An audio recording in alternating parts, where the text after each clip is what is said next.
लीजिए सुनिए देवकीनंदन खत्री के लिखे उपन्यास चंद्रकांता के पहले भाग का 13वां बयान मेरी यानी समीर गोस्वामी की आवाज में।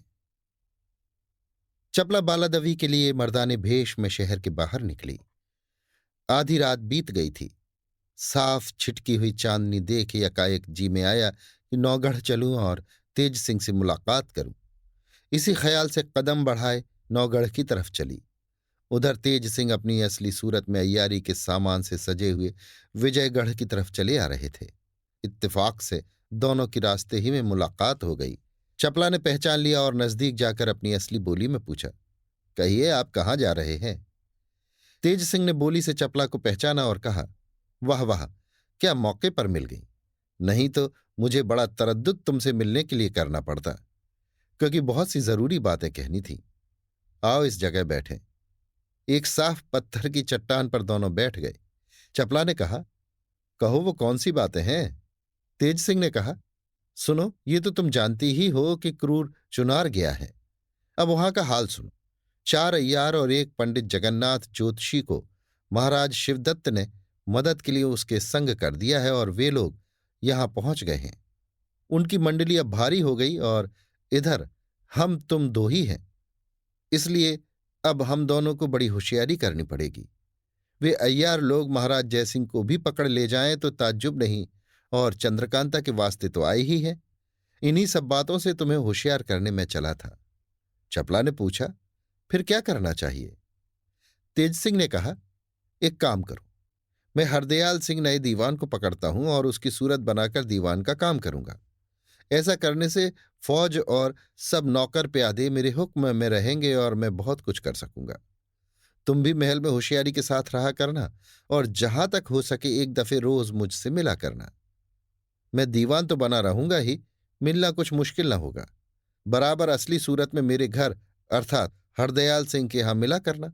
मैं उसके घर में भी उसी की तरह रहा करूंगा। इसके अलावा और भी बहुत सी बातें तेज सिंह ने चपला को समझाई। थोड़ी देर तक चुहल रही। इसके बाद चपला अपने महल की तरफ रुखसत हुई। तेज सिंह ने बाकी रात उसी जंगल में काटी और सुबह होते ही अपनी सूरत एक गंधी की बना, कई शीशी इत्र की कमर में और 2-1 हाथ में ले विजयगढ़ की गलियों में घूमने लगे। दिन भर इधर उधर फिरते रहे।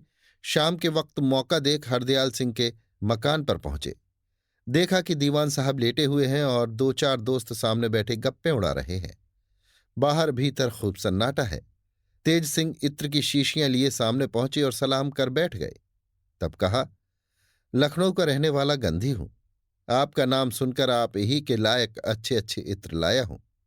ये कह शीशी खोल फाहा बना बना देने लगे। हरदयाल सिंह बहुत रहमदिल आदमी थे। इत्र सूंघने लगे और फाहा सूंघ सूंघ अपने दोस्तों को भी देने लगे। थोड़ी देर में हरदयाल सिंह और उनके सब दोस्त बेहोश होकर जमीन पर लेट गए।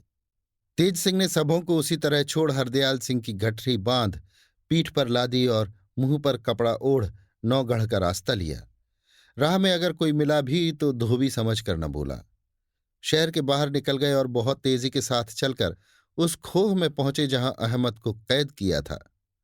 किवाड़ खोल के अंदर गए और दीवान साहब को उसी तरह बेहोश वहां रख अंगूठी मोहर की उनकी उंगली से निकाल ली, कपड़े भी उतार लिए और बाहर चले आए। बेड़ी डालने और होश में लाने की कोई जरूरत नहीं देखी। तुरंत लौटे और विजयगढ़ आ हरदयाल सिंह की सूरत बनाकर उनके घर पहुंचे। इधर दीवान साहब के भोजन करने का वक्त आ पहुंचा। लौंडी बुलाने आई। देखा कि दीवान साहब तो है नहीं, उनके 4-5 दोस्त गाफिल पड़े हैं। उसे बड़ा ताज्जुब हुआ और एकाएक चिल्ला उठी। उसकी चिल्लाहट सुन नौकर और प्यादे आ पहुंचे तथा ये तमाशा देख हैरान हो गए। दीवान साहब को इधर उधर ढूंढा मगर कहीं पता न लगा। 3 पहर रात गुजर गई। उनके दोस्त सब जो बेहोश पड़े थे वो भी होश में आए मगर अपनी हालत देख देख हैरान थे। लोगों ने पूछा, आप लोग कैसे बेहोश हो गए और दीवान साहब कहाँ हैं? उन्होंने कहा, एक गंधी इत्र बेचने आया था, जिसका इत्र सूंघते सूंघते हम लोग बेहोश हो गए। अपनी ही खबर न रही। न जाने दीवान साहब कहाँ हैं। इसी से कहते हैं कि अमीरों की दोस्ती में हमेशा जान की जोखिम रहती है। अब कान उमेटते हैं, कभी अमीरों का संग न करेंगे। ऐसी ऐसी ताज्जुब भरी बातें हो रही थीं और सबेरा हुआ ही चाहता था कि सामने से दीवान हरदयाल सिंह आते दिखाई पड़े, जो दरअसल श्री तेज सिंह बहादुर थे। दीवान साहब को आते देख सबों ने घेर लिया और पूछने लगे कि आप कहाँ गए थे। दोस्तों ने पूछा, वो नालायक गंधी कहाँ गया और हम लोग बेहोश कैसे हो गए। दीवान साहब ने कहा, वो चोर था, मैंने पहचान लिया। अच्छी तरह से उसका इत्र नहीं सूंघा। अगर सूंघता तो तुम्हारी तरह मैं भी बेहोश हो जाता। मैंने उसको पहचान कर पकड़ने का इरादा किया तो वो भागा। मैं भी गुस्से में उसके पीछे चला गया, लेकिन वो निकल ही गया, अफसोस। इतने में लौंडी ने अर्ज किया, कुछ भोजन कर लीजिए, सबके सब घर में भूखे बैठे हैं। इस वक्त तक सबों को रोते ही गुजरा।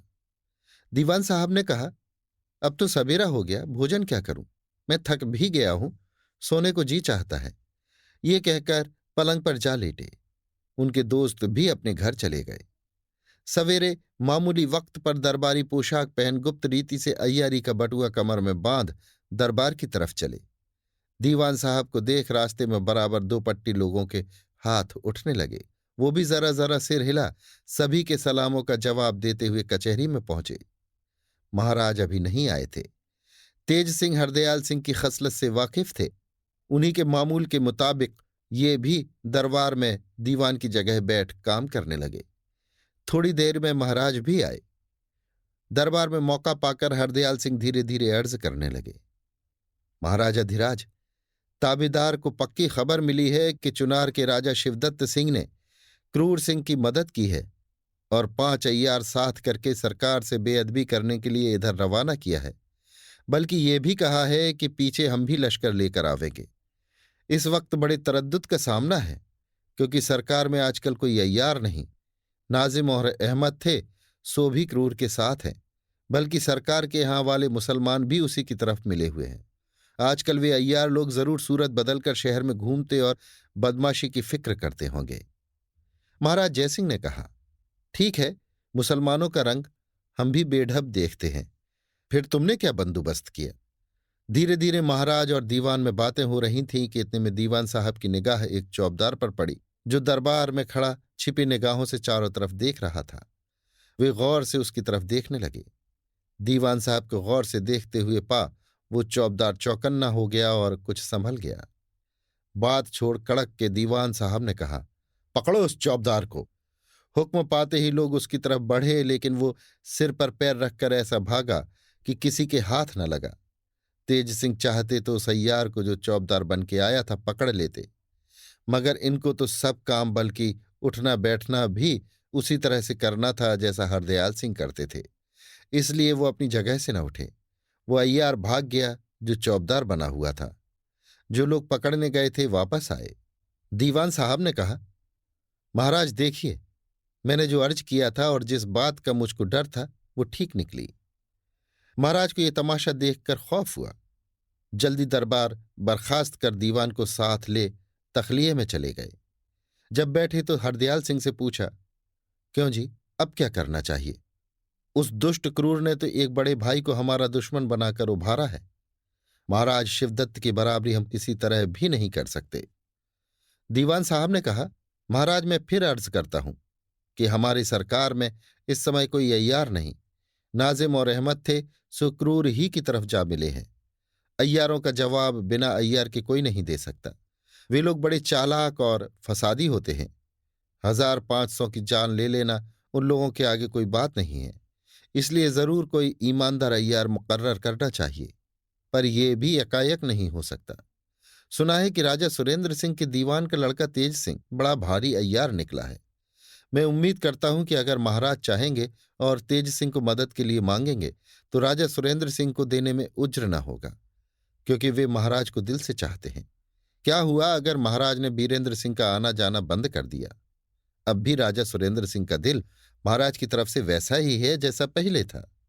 हरदयाल की बात सुन के थोड़ी देर तक महाराज गौर करते रहे, फिर बोले, तुम्हारा कहना ठीक है। सुरेंद्र सिंह और उनका लड़का बीरेंद्र सिंह दोनों बड़े लायक है। इसमें कुछ शक नहीं कि बीरेंद्र सिंह वीर है और राजनीति भी अच्छी तरह जानता है।